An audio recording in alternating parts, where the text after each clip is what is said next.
Had enough alone time? Because Ukkon's still out there, and we've only got one lead left. You're backstabbing ass. Know what? You're no better than Prescott. I'm protecting you, goddammit! Really? Because I thought you were protecting your old pal Ukkon. If I tell you the truth,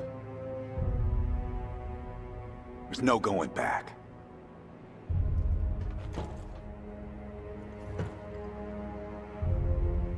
Long time ago, I got posted to a genetics lab. They were supposed to be curing rust lung. It went sideways. Instead of going after a cure, the doctors made monsters. Convinced Chairman Monroe the things had military potential. But they were feral, mindless. Except one. Ukkon. One chairman caused this mess, another covers it up. I wanted to parade Ukkon through the capital as proof that we need real military leadership to win this war, not manicured politicians. But for now, anyone who knows the truth is at risk, including you two. So you're saying the Cog created the Locust? Sounds about right. No, that's insane. Tell you what, I stashed some files at the outpost in Winlock. Go see for yourself. If this is another lie... Oh, believe me, Motorpool. I wish it were.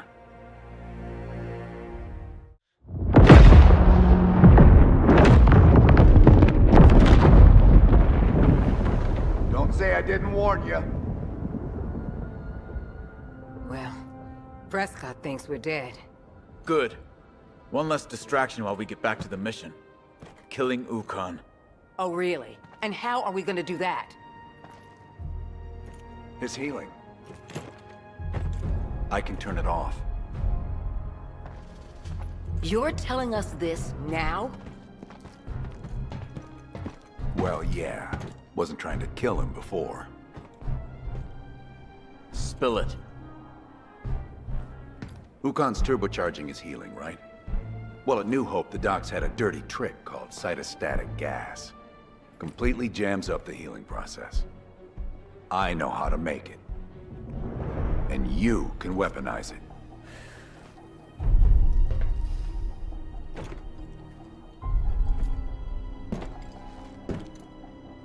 You trust this mustache with legs after what he pulled? You got a better plan?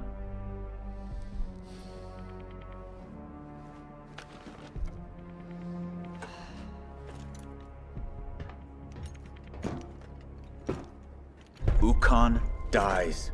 Full stop. You want to throw a truth parade in Afira? Do it on your own time. You know we're never going back to Afira.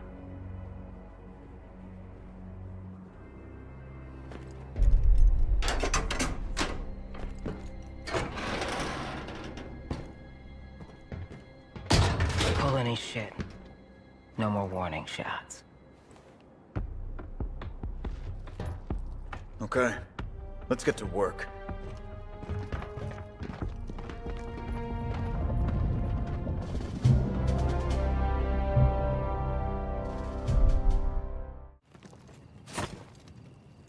It's done. You're welcome.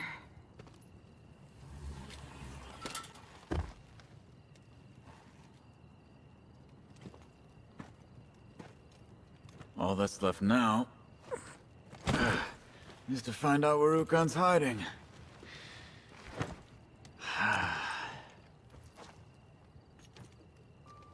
Listen.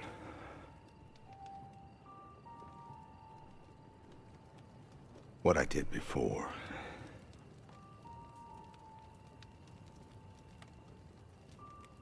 Well, it was a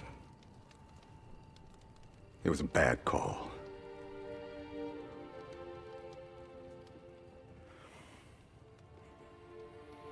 I just wanted payback. for all the shit the cogs made me do. I put you all in danger.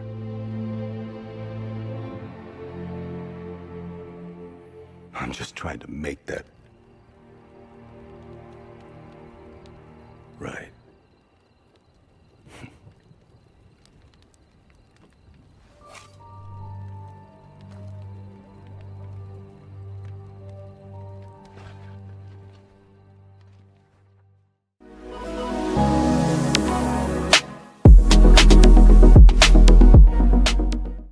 Yo, what's going on guys, it's Abz here and welcome back to another Gears of War lore video. So in this video I'm going to be explaining Major Sid Redburn and his history surrounding New Hope Research Facility, the Cytostatic Gas Grenade, his history with Ukkon and much more. So as always, if you are new to the channel, be sure to subscribe and hit the notification bell for everything Gears of War related.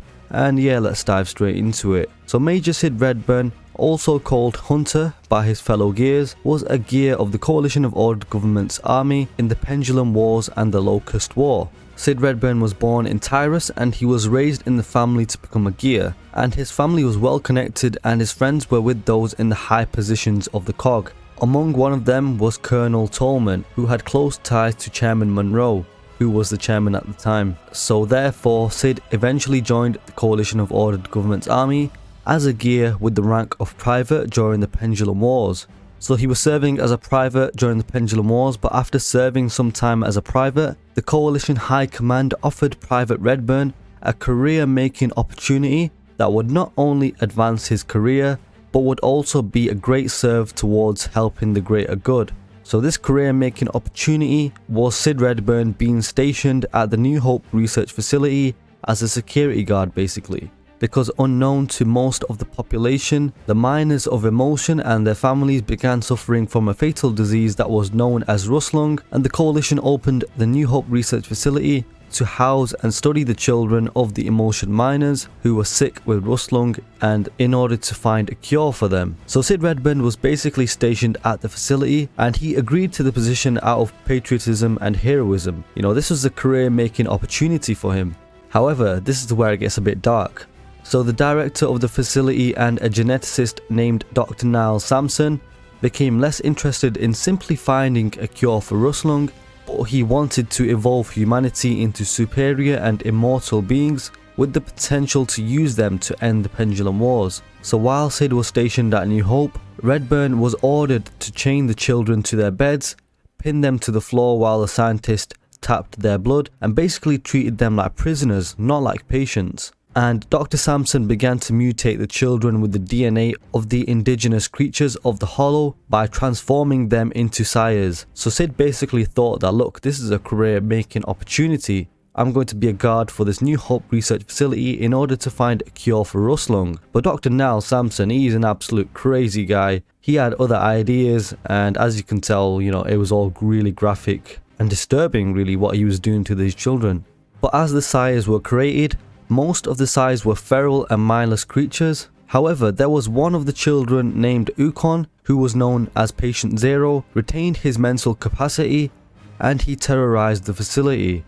And Sid Redburn, he was disturbed by Ukkon and the unethical treatment and experimentation on the children, because of course Sid Redburn didn't sign up for this, right? So he wrote to a family friend named Colonel Tolman to alert Chairman Monroe about the work that was being done by Niall Sampson at New Hope. And this letter was actually a collectible in Gears 5, and it stated the following.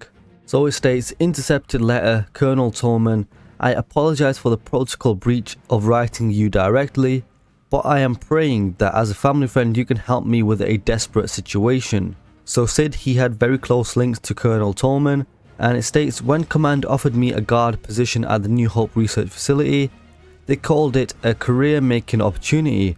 A chance to support research that would cure Rustlung forever.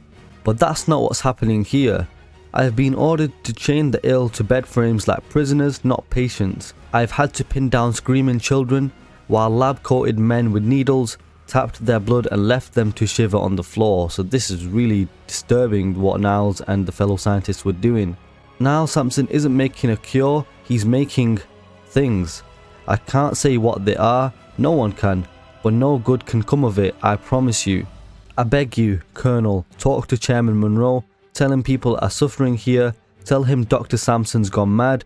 I can't stand by and watch this any longer. So Sid Redburn, he was desperate, you know, to get out of here. He's thinking, what is happening? This is not what I've signed up for. And it states, yours, Private Sid Redburn.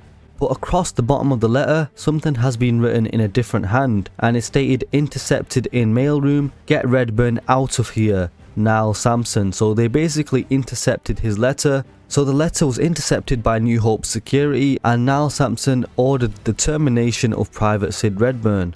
So Niles and his cronies, they basically had to get rid of Sid Redburn before he basically told everyone of what was going on. But before leaving the New Hope research facility, Sid Redburn managed to steal a file on Niall Sampson's work, including details on Patient Zero Ukkon. And Sid took the files and hid them within an abandoned outpost in Winlock, Vaskar, which was a neutral country during the Pendulum Wars. But the New Hope research facility was exposed for its crimes and was officially shut down by Chairman Monroe. But although it was shut down, many of the subjects and the scientists, including Niall Sampson, disappeared before the shutdown and appearing before court for their crimes, so they basically escaped and got out of there.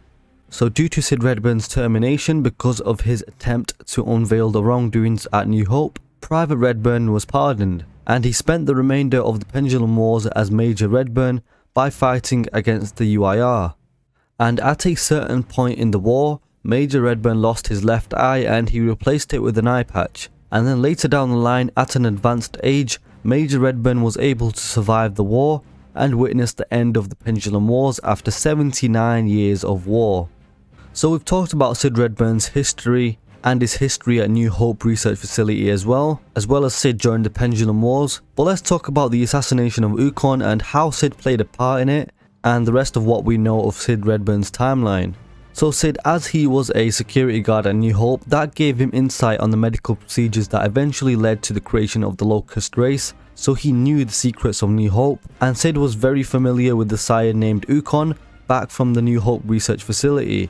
And of course Ukkon was the Locust geneticist. So as Sid Redburn was very familiar with Ukkon, he knew how to basically kill Ukkon. As at New Hope, they had the Cytostatic Gas grenade. And this was essentially a toxic gas grenade manufactured in limited numbers, which in itself is made from two chemicals, fluorosil and RZ50. And these special and unconventional grenades were made specifically to counter the accelerated healing effects of Ukkon in order to kill him. And the gas itself was created at New Hope, and the reason why was because it acted as a failsafe against Ukkon's healing, to hinder Ukkon's healing abilities if he became out of control. And Ukkon had these healing abilities because Ukkon was the only sire who retained his mental capacity, but he was still ill with Rustlung. So Niles continued his experiment on Ukkon, which resulted in Ukkon gaining similar abilities to Mirror.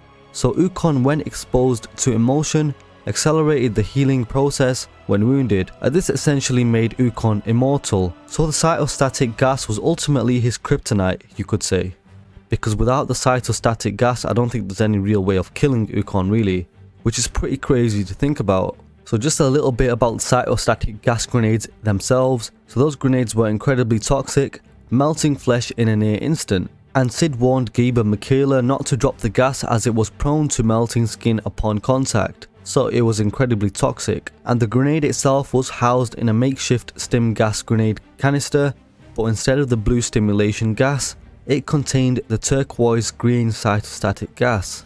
I think most likely the details of Ukkon, everything about him, and why the cytostatic gas was used, all those details I think were in the files that Sid Redburn hid, that he basically stole from New Hope, and Sid stashed those files at an abandoned outpost in Winlock, and he basically told Gabe and Michaela to find them. So those files, combined with Sid Redburn's previous knowledge of Ukkon and the New Hope research facility, that was a great base to taking out Ukkon, because without Sid I don't think they would have had much of a chance to take out Ukkon really. So during the final battle with Ukkon, Michaela Dawn threw a grenade at the scientist as soon as Alpha arrived, and this basically weakened Ukkon and forced Ukkon to retreat. And after the death of Ukkon's masterpiece, the Hydra, Ukkon tried to use his immunity booster to heal himself, but he was still suffering from the effects of the grenade, which blocked his healing ability. while Michaela threatened Ukkon and said that they had several more grenades if need be. And at the end of the confrontation, Ukkon was shot in the head by Reina Torres and killed since the grenade prevented him from regenerating the damage. So from there, with Ukkon dead and Chairman Prescott on the cog wanting Redburn and the rest of Alpha 2 dead, due to them knowing about the horrific secrets of the cog and New Hope, Sid Redburn officially abandoned the cog along with Gabriel Diaz, Reina Torres and Michaela Dawn. However, the pair still kept Alpha 2 intact and used the Coalition's resources. But they continued as stranded by trying to take the Locust Horde and the remainder of Ukkon's army down. So even though Ukkon was dead, all of his monsters were basically still out there, so they still needed taken down. Whether Sid and Cole were part of the cog or not, the vision to take Ukkon's creations down, that was still there. But it was unknown what happened to Sid Redburn following the assassination of Ukkon, because perhaps he did survive the Locust War, who knows. But he was at an advanced age during the end of the Pendulum Wars, so even by the end of the Locust War he would have been quite old, to be fair. So personally I don't think he saw the reconstruction of the Coalition after the Locust War, but it would be very interesting to learn more about his fate. And I do really like Sid Redburn as a character. I think his backstory is really good and I do find it really interesting. So yeah guys, if you did enjoy this video, be sure to drop a like and comment down below of what you think of Sid Redburn, the events at New Hope Research Facility, the Cytostatic Gas and everything discussed in the video. And subscribe if you're new to the channel, and be sure to check out my playlist for all Gears of War lore content. I hope you guys have a nice day, and I will catch you on the next one. New Hope never left you, did it, Sid? I missed you too, asshole. You think you've won, but your suffering is only beginning. Humanity is weak, soft. My creatures, my perfect creations, will outlive you all!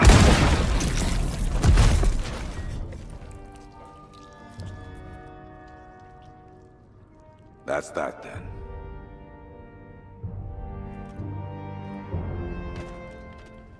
So what's next, Mustache Man? You headed off to spill some cog dirt? Been thinking on that. Maybe some secrets are better left buried. I say we leave Prescott to his world and get busy building our own.